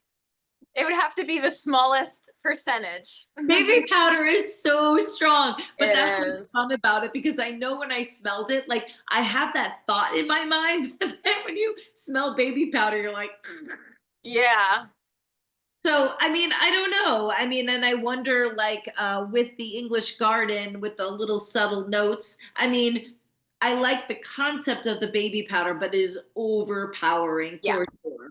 So That's why I was like trying to throw other things in. I'm like, well, you don't know until you try it, right? You don't know until you smell it. absolutely. And I guess maybe it's interesting if there was like a possibility of just throwing like a dab in it, because Yeah, there I is. love the idea of it, but it's definitely such a strong, who would think baby powder could be so overpowering? It is. But it definitely is. So then the last one is English Garden and Clean Cotton. So I love the English Garden by itself, and then this is Clean Cotton. So clean cotton was my way of like adding in another baby powder adjacent scent to it without direct baby powder. Yeah. Yeah, no, I definitely love that combination. I would, yes, and no, it is because it's very like, it reminds me, guys, of like when describe my sea glass scent for our soaps and our steamers and bath bombs. I always say it's like fresh, it's like crisp, it's like linen, it's beachy, but, it's just very light. So that's exactly what I think in that sense. So I think overwhelmingly for me, it's the English garden, the rain kissed honeysuckle, and then I liked the English garden with the clean cotton. Yeah. Yeah. And of course, please give me your feedback as well, guys, because yes, it's my candle, but But it's your just opinion matters. yeah, it's just great for everybody to kind of have a part of it. I mean, I love the baby powder concept, but then so it would be interesting. Now, so okay, you tell me, right? So I just ran through these. These are the three fragrances that I really love, and I'm like, oh, but I love the baby powder idea. So then what do you do for me from here? Do you come up with like two other samples, three other samples, because it doesn't go right to a candle yet, does it? Or at this point, is this narrowed down enough that you're like, let's do the little, because you do the Wax little. melts. Yeah. So what's the next step? Yeah, I can make you some wax melts of like those of your choices and we can combine them. I feel like the was it no, it was the rain kiss honeysuckle with the little bit of that clean cotton could really go with your idea. Like the clean cotton can represent like the lambs or Uh-huh. what you were going for with that without being like too overpowering baby powder. So it's like kind of like the baby animal aspect of it is like the clean cotton. It's like babies, like when you think about babies, they're wrapped in blankets or their fur is like light and cottony or something like that. So that could represent it in the scent notes, but yeah, it's really up to you like what scents you like the best too as far as like what you think combines the best. I do think English garden and clean cotton could also be something I didn't make for you in a sniff stick. That could be a wax melt sample that you might want to smell too. Okay. Well, the English garden and the clean cotton is one. Oh, I thought it was rain kissed honeysuckle. No, so we have the English garden by itself. Then I have English garden and clean cotton. Then we have the rain kissed honeysuckle by itself. Oh, okay. And then the baby powder with the honeysuckle, but again, just really too overwhelming, loving the idea, but it's just so strong. Yeah. So I think like in the end, like you were saying, maybe the clean cotton can kind of be that baby powder represent. Yeah. Yeah, and So if you're like missing those rain notes, I would say like clean cotton and rain kiss honeysuckle, because rain kiss honeysuckle has the floral notes in it. So you get the flowers, you get the rain, and you get the clean cotton, which will represent your baby animals with the rain kiss honeysuckle and clean cotton. But now, yes, sometimes do you say though that you do 3 fragrances or no? You just usually try to do 2. I I don't shoot remember. 2 to 3, but with these, if you're going to use rain kiss honeysuckle or English garden, they both have a lot of notes in there and a lot of floral notes. So, I mean, I could make a sample and you could see if it's like too overpowering or too much, but sometimes it gets a little like there's a lot of scent notes going around and you're like, I don't even know what I could smell anymore because we've combined too many. So I feel like with this, it's safer to do 2 just because of the florals are very complex, the oils, especially the English garden and rain kiss honeysuckle oils. They have a lot of notes in them already. So I would probably just stick to 2 to be Okay, safe. so meaning we're looking at perhaps English garden with clean cotton or rain kiss honeysuckle with clean cotton. Yeah, I think those are your 2 choices. I mean, you can do whatever. You can, have me combine whatever else you need to make the decision, but that we're onto something there is what I Well, I feel. was gonna say that's where then I leave it up to you as well. Oh, But I think I hope that was kind of enjoyable to involve everybody in that, because otherwise it's really just Danny and I doing that by ourselves, and this is mhm. what it looks like. So it's just brainstorming, whether it's on a phone call or Zoom, and sniffing and asking questions, and then just trial and error. So again, I had the idea in my mind. It just so happens that I already have the name of what I want it to be. And then we just need to dial down on the fragrance. And then she'll help me create a label image. And then we go from there. So, keep that in the back of your mind. You guys are all part of it. And ultimately, we promised each other, that we were going to use this platform to keep the ball rolling, so that way I can launch this by springtime, which again, then talk to us before we kind of wrap up. So, in terms of making the candle, I don't get to just call you and be like, hey, I need more candles. So, there has to be a process, because how long does the process take? So with soy candles, they ideally should cure for around 2 weeks for the best scent throw. And that's like while they're burning, they will like smell stronger as long as they cure for longer. The oils need to kind of mesh with the wax and they kind of settle together better as long as they sit for a week or 2. But yeah, it really depends on suppliers. Sometimes the suppliers is like they're sold out of those fragrance oils, and I go into like the email me when back in stock, and I put that in, and I'm checking my email every day. I think for the Farm and Yarn one, it was because like fall passed already, and they sold out of like some of those fall oils. So that's what probably happened. But it's unpredictable sometimes, so it is a bit of a process, and it takes a little time, along with the other orders that I'm working on in my own lines to also pour these candles. So yeah, there's a little time in between for the candle making and the curing and the Well, supply that's shipping what to me. I wanted to ask. And sorry about the curing, and then I'm going to get to Stephanie's question. So when you say curing, right? So Mhm. I've seen your pictures, of all the candles with the wicks, and obviously those wicks are held up by something, Yeah, I because use clothespins. okay, I was like, it's liquid, so you have to do something to hold it hmm up. So do you just have these laid out in your studio? Do they have to be temperature controlled? Do they have to be like, I mean, for instance, in my environment, there's lots of dust and dirt. Like, how do you, like, what is important when they're curing? Where do they sit for the 2 weeks? I'm wondering if you can see. I don't know if you guys can see, but I have a bakery rack back there that I got, which was so great for space saving because it's vertical storage. So I have like metal trays, and I'll pour the candles on the tray and wait till they harden enough so I can like put them on the bakery rack. So set them aside. So they actually do cure for a few days with the tops off, but Okay. they will smell stronger if you start curing them with a lid on. It really gets that scent in there. So I usually just put them on the bakery rack. I have them sit aside. I clean them off, and then I will label them. But Well, as far as like temperature goes, temperature is such a huge thing in candle making. As far as like having the tops smoother. So there's like certain times of the year where I hit a sweet spot in the temperature in the room of my studio where the tops will be like smoother than other times of the year. And it's always a battle, like trying to figure out what is warmer temperatures, like is when the heat's on better, or is the AC in the summer better? Ultimately, I just go around that because I can't fully control the temperature in the studio at all times. So I've just figured out ways to make the tops cool, smoother, and less bumpy, because soy wax does naturally have a bit of a texture to it, especially because I'm using 100% pure soy wax with no additives in it to smooth it out.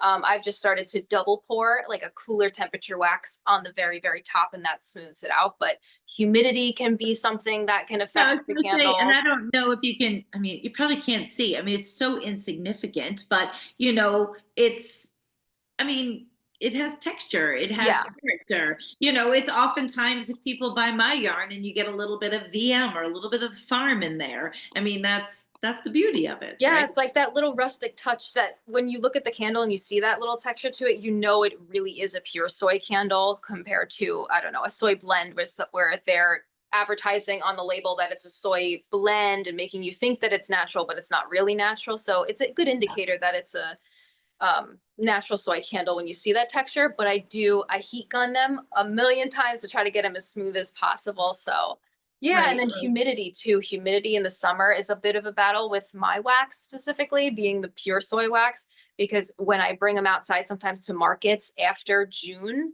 so June, July, August, if I were to do a market there and have like the top open, the moisture in the air, it just makes the candles sweat, which is nothing harmful to the candle, doesn't damage the candle, but it's like something you have to wipe off before you light the candle. So I usually avoid doing markets in the summer because the humidity does affect the natural soy candle wax. No, that's definitely a great point for sure.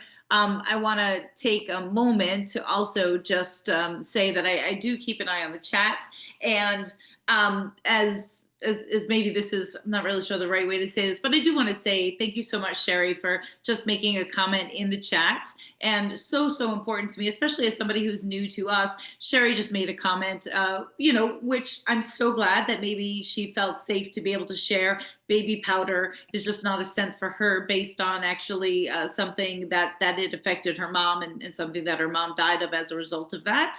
So Oh, to bring it to that, but I thought it was just really important, especially given the nature of tonight's program, just to say thank you for sharing that. And I hope in a positive way that you felt comfortable to share that with us, and of which I want to make sure that you all that you know that we all see that, and we're like, absolutely, and thank you, and we want to make you feel welcome of being able to share that. So and regardless, it's too strong of a scent anyway, but I do remember, you know, hearing things in the back where there were like weird things about you know, the baby powder that everybody used to use or have in their homes. So I just wanted to tell you that I saw your comment, so thank you for that.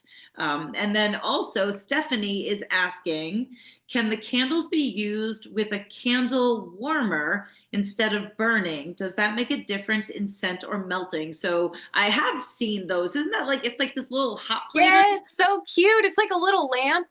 I have a lot So of customers that actually use the candle warmer for my candles and love it.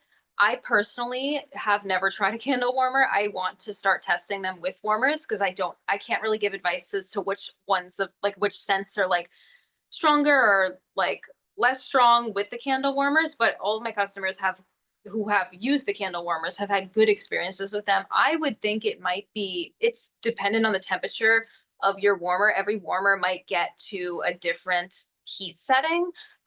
Like I said, I don't have really much experience with them and testing different warmers out, but it yeah, I melts guess like the candle, or it just helps to emit the fragrance because it's it coming melts from it. the bottom, right?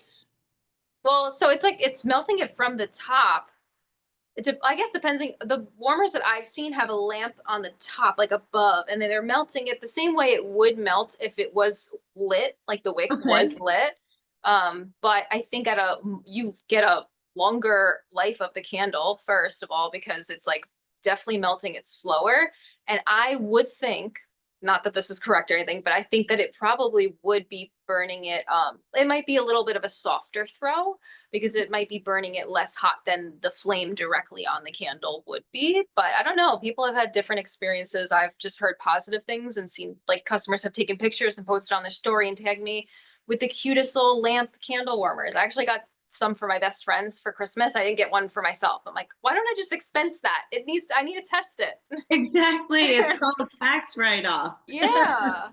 So somebody else out, Laura is asking if you've ever tried natural beeswax to make candles, or are you just like soy based? Have you experimented? I've experimented with blending a little bit of beeswax into my candles because I love that beeswax is like it actually cleans the air, I believe. It's like cleansing for the your air and your environment. It has a natural like honey scent to the beeswax. So I think for some people who make scented candles like I do, they find beeswax to be a little challenging to work with. One, because it's very hard of a wax, and two, because it does have a natural scent of its own. So if you're going in the opposite direction and you don't want that sweet honey scent, that you kind of like have to battle against that with the beeswax. But it's a beautiful wax. It's just a little tough to wick.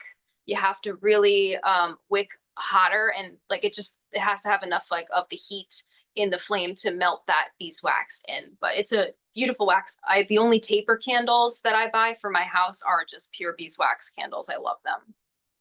And I would just want to say thank you to everybody. The chat is kind of like blowing up about everybody giving different opinions about different things and candle warmers. And so they're kind of like chatting amongst, Ooh, I love it.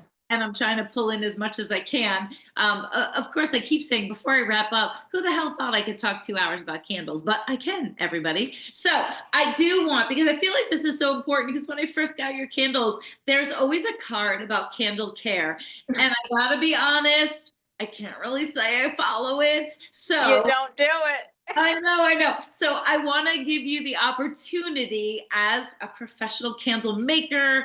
You know, I don't remember all the specifics, but I remember there's some things that I'm like, oh, wow, I never thought about that. About like, so tell us the proper way, like your little candle card. I don't have it in front of me. So tell us the proper way to burn, utilize your candles from beginning to end, because I know you have a recipe, if you will. Yeah, thank you for giving me the floor to talk about candle safety because it's so important. I feel us candle makers are always like screaming, like, trim your wicks, really trim your wicks. But if you're a good candle maker, you will always test. We do a power burn and test it as if as if you're the customer who is burning the candle, who is just not following any of the rules to make sure the candle still doesn't explode. I mean, it is a safety hazard if you one, never trim the wick. So what you want to do is like after every burn, when the wax cools down, there's going to be like a little curve to the top or like a little mushroom shape on the top of the cool wick. Make sure it's nice and cool. Ideally, you want to get some wick trimmers, but honestly, if it's cold and it's not going to burn your fingers anymore, you can just pick the top part of the wick off. And that you want to do that before your next burn and keep the wick nice and controlled and short. You will get a longer life from your candle that way because it'll burn slower, it'll burn safer, the flame won't be as large. So if you light your candle and you feel like any candle, doesn't have to be mine, but if you light a candle and you feel like it's flickering like crazy, maybe it's spirits, or it might just be that your wick needs to be trimmed. You might get a more controlled, safer burn if you trim the wick. And then you want to never leave the house unattended, like never leave a candle burning unattended, which if my mom is still in here, she told me she brought one to work, she lit it, and she left work and came in the next morning and she's like, wow, it still smells like the candle. And the candle was still burning overnight. I'm like, Mom, you almost burned your workplace down. She's like, it was fine. Yeah, she's in the chat right now. So you never want to leave a burning candle unattended. Ideally, just because the wick will get longer. I mean, burn for 3 or 4 hours at a time at the maximum. Blow it out, trim the wick, relight it if you're gonna burn the candle all day. You I looking feel at the like chat. was there something about, because I feel like this is one I'm guilty of, when my candle gets lower, Mm-hmm. I'll let it burn to where it's now all, I feel like I look at your face. No. It's Safety all hazard. That's like one of the worst ones, I think. it's And like all right my where it's cousin does all it. melted, but yeah, you're still letting it burn, right? That's what I'm in trouble for. Yeah, Okay, so you're in tell trouble. everybody. Candle jail, candle jail. My cousin does it too, and I'm like, she's given me like, she's like, wants to give me the candles that are empty to recycle, and I'm like, there's nothing left to this. What are you doing? So ideally, you want to, well, definitely, you want to cease burning when you have about, I would say maybe a half inch, quarter inch at the minimum of wax left. We say usually a half an inch of wax. You want to leave some, and if you want to use that, you don't want to throw it away, you can scoop it out and use it in like a tea light wax melter or something like that, and get further use out of the wax that's left over. But it's what happens is now you're down to the bottom of the vessel. There's a flame that's enclosed in there, and it can heat up. It can heat up so much that it dislodges the glue that holds the wick in place, so the wick can go floating around, and you don't want that wick to get very, very close and the flame to get close to the glass. It could just cause your glass to like burst or explode. It's never happened with my candles, but I do not recommend. I recommend always stopping your burn once you get to a little bit of wax left at the bottom, and that's just so it doesn't overheat at the base.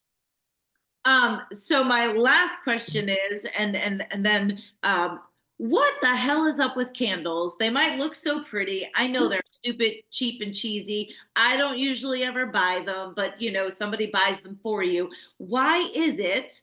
I know you talk about yours being an even burn, and that is so true. There is nothing that pisses me off more than a candle that as it burns, you still have the sides, and this is me. I take a knife because I'm like ridiculous. I'm like, no, this is all gonna burn, bitches. Like this is going Yeah. on.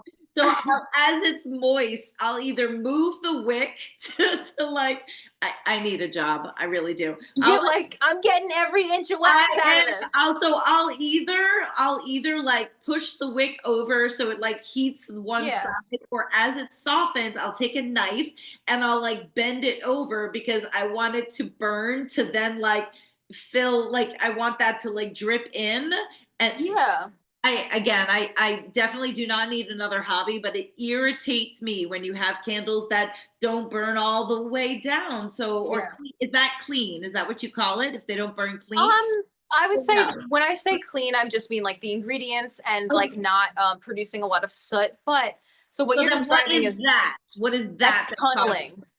Tunneling. Well, why does that happen? So it can happen one from user error or two just No, from it's not my fault.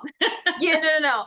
Because if it's not happening with my candles, then it's not your fault because you're Absolutely burning not. them the same way. So, but I'm just trying to like let everyone know because you could experience it if you don't let so the wax melt the pool of wax, like the melted wax that forms when you start to burn the candle. You need to let that touch the sides of the jar before you blow your candle out or get very close to it on your first burn because there's wax memory. That wax will remember the first shape it took. So it can be hard to catch up when you're at the bottom of the jar, but it could also be because the candle maker used a wick that was too small for that jar, for that wax. And if you're using a wick that's too small, they're not testing it, then it doesn't have enough power to reach the sides of the glass because it's just, you're going to get a smaller melt pool. And that melt pool is just going to follow all the way down to the bottom and be very, very small. So it's kind of trying to find that happy medium of like safety where you don't want to overwick it and it's too dangerous and hot, but also you don't want to underwick it where you get the tunneling that you're describing. When some people try to play it safe and they want to like underwick it so that it never gets too hot on the sides of the jars. But I think it's also really about picking a jar that can withstand drops, which I know you've had an experience with dropping my jars down a flight of stairs, I think, and I've dropped mine down a flight of stairs and none of them broke. And I'm like, I'm gonna stick with these jars forever. I don't I want think to they're knock just on like wood, the jinx side myself. got like, I think the lid got scratched or something. Dented. Yeah. Yeah. Totally. Well, Yeah. I mean, yes. So, I mean, look, for me, above anything else, you know, again, I never know what I'm going to get into when I get into these things, but again, truly, having a better appreciation for a quality candle and then the cost that's associated with it. And that's really what it just comes down to, because I'm telling you, it irritates the hell out of me if I don't feel like I'm getting the value out of my candle. And if that Mm-hmm. tunneling is happening, or whether it's the fragrance. So yes, some candles are just about ambiance and having a little flicker and all of that. But I hope that tonight has helped people to, again, just have an appreciation about not only small business makers, but the science that can go into something when somebody truly is passionate about what they do. Very much, I know a lot of you loved Shanna's discussions from the other night with regards to her dye process of the yarn, and again, not even understanding so much of what can go in behind the scenes, just as much as I'm sure there's other people that just slap some color on a yarn, and I'm sure there's other people out there that just slap candles together. And albeit to everybody, whatever it is that they choose to do. But I think that I'm really proud to align myself with somebody that, has some knowledge behind what she's doing, passion behind what she's doing, and also just a beautiful story to tell, as a result of it. So before we lose everybody, and then guys, I want to remind everybody about the different things that are available to you, of course. So all the power to you. Honestly, as a non-Yarny, we still have 43 people on us, which take the three of us out. That is 40 people that are still with us and have been with us for 2 hours talking about candles, and even withstanding me crying in the beginning of it. So, which I can't promise is not going to end that way again. But regardless, that is just really also thanks to you just for such interesting content. And, again, my community is all about creative people and people that are curious. And that's what this all comes down to. So I thank everybody and I thank you. So out of 1 to 40, I do need you to pick a number, favorite number, whatever sounds good to you, so that I can scroll down in my completely Jurassic way and pick that person. Oh, me? I'm gonna pick a number. Yes. 11. 11. All right. Mhm. So we won't be here too long. There we go. So we Yeah, I'm not making it too hard for you.